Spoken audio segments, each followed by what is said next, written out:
देवों के देव यानी कि भगवान शंकर, जिनकी लीला अपरंपार है। वो एक तरफ भोले हैं तो एक तरफ भयंकर। शिव जब दान देते हैं तो कोई रोक नहीं सकता, और जब संहार करते हैं तो कोई बच नहीं सकता।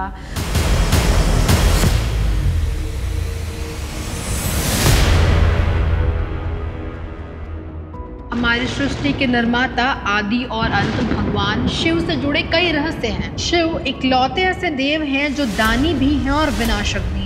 तो आज इस वीडियो में हम शिव लीला पर बात करेंगे, किस तरीके से भगवान शिव की तपस्या करके दानवों ने शिव से ऐसे वरदान पाए जिसके बाद पूरे ब्रह्मांड पे हाहाकार मच गया।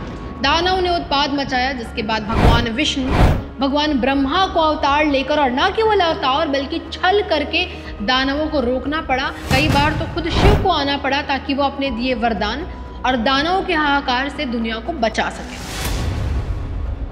इसमें सबसे पहले कहानी है भस्मासुर की।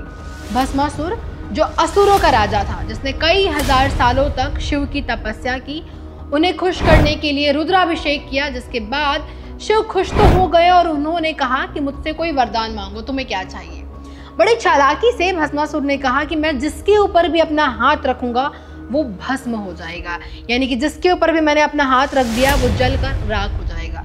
शिव ने कह दिया तथास्तु। इसके बाद भस्मासुर ने हर तरफ तबाही मचा दी।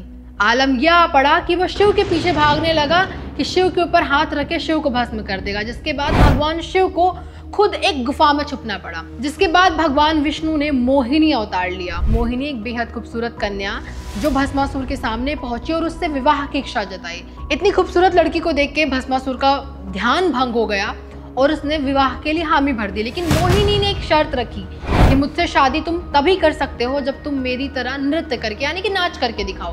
भस्मासुर को नाचना नहीं आता था, पर मोहिनी ने कहा मैं तुम्हें नाचना सिखाऊंगी। जिसके बाद मोहिनी यानी कि भगवान विष्णु ने नाचना शुरू किया, और नाचते हुए बड़े छल से मोहिनी ने अपने सर पर हाथ रखा, और ठीक उसको देखते हुए भस्मासुर ने भी अपने सर पर हाथ रखा और भस्म हो गया। तो ये थी भस्मासुर की कहानी, जहाँ पे वरदान शिव ने दिया, लेकिन शिव के वरदान को काटने के लिए भगवान विष्णु ने मोहिनी अवतार लेकर एक बार फिर से ब्रह्मांड को बचाया।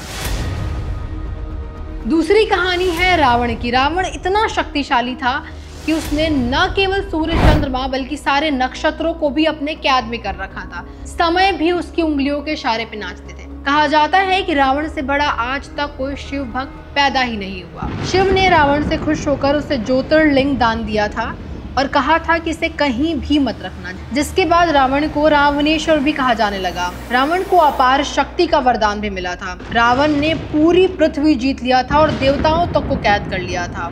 शिव भक्ति इतनी ज्यादा कि सब कुछ रावण के मुट्ठी में था।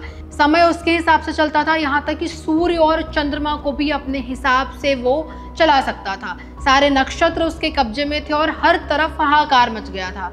रावण जिसे चाहता जैसे चाहता कैद कर लेता और पूरी सृष्टि उसके कदमों में थी। सोने की लंका और असुरों का राजा रावण हर तरफ चर्चा का विषय बना था। 10 सर होने की वजह से उसे दशानन कहा जाता था और उसे कोई भी मार नहीं सकता था। जिसके बाद भगवान विष्णु ने राम अवतार लिया। वो दुनिया में आए और रावण का वध करके सृष्टि को आजाद कराया। तो यहाँ दूसरी कहानी में भी शिव ने वरदान दिया और वहीं विष्णु को दुनिया बचाने के लिए एक साथ फिर से आना पड़ा।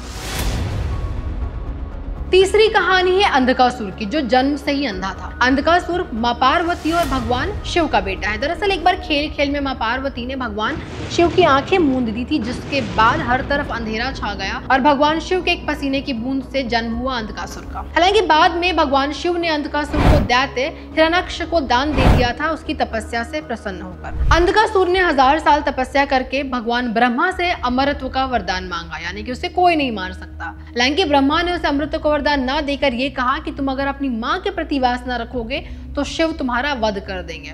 जिसके बाद अंधकासुर ने तीनों लोकों पर तबाही मचाना शुरू कर दिया। वह असुरों का राजा बना और हर तरफ हाहाकार मच गया। एक रोज अंधकासुर ने माँ पार्वती पर ही बुरी नजर डाली, जिसके बाद शिव प्रकट हुए और उन्होंने बताया कि माँ पार्वती तुम्हारी माता है, और अंधकासुर का वध कर दिया।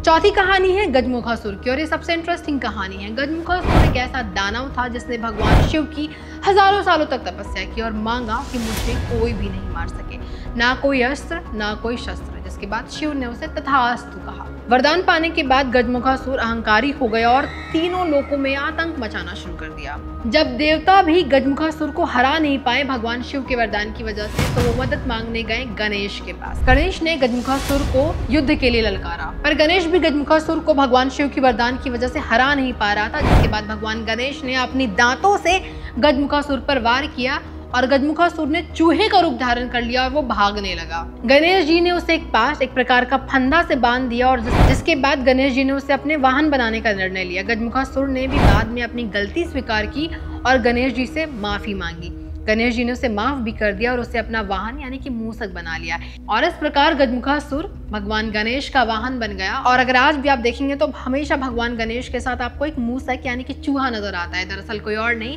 बल्कि गजमुखासुर है और इसीलिए आज भी भगवान गणेश से चूहों को जोड़ा जाता है। तो इस तरीके से ये 4 कहानियां हैं जहाँ पे भगवान शिव ने आशीर्वाद दिया, लेकिन किसी न किसी तरीके से यह आशीर्वाद उनके खिलाफ साबित हुआ और तीनों लोक में हाहाकार मच गया। जिसके बाद अलग अलग तरीके से भगवान आए और इस वरदान से मुक्ति दिलाने के लिए रूप धारण किया, चाहे वो मोहिनी अवतार हो या फिर खुद भगवान शिव को आकर के मारना पड़ा। तो इन पौराणिक कहानियों से हमें शिव के दानी रूप के बारे में पता चलता है और इसीलिए भगवान शिव को भोले बाबा भी कहा जाता है। कई बार भगवान शिव ने कई दानवों को ऐसे वरदान दिए जिसके बाद हर तरफ हाहाकार मच गया। और ये केवल कुछ कहानियां नहीं हैं बल्कि ऐसे कई सारे और किस्से हैं जहां पर भगवान शिव ने ऐसे ही वरदान दिए जिसके बाद तीनों लोग संकट में आ गया। आपको अगर ऐसी और कहानियां चाहिए तो कमेंट में जरूर लिख कर जाइएगा। इसको लाइक जरूर कीजिए ताकि हमें मोटिवेशन मिल सके और कुंडली सूत्रा को सब्सक्राइब करना तो बिल्कुल ना भूलें ताकि हम आपके लिए ऐसे और वीडियोस लेकर आते रहें।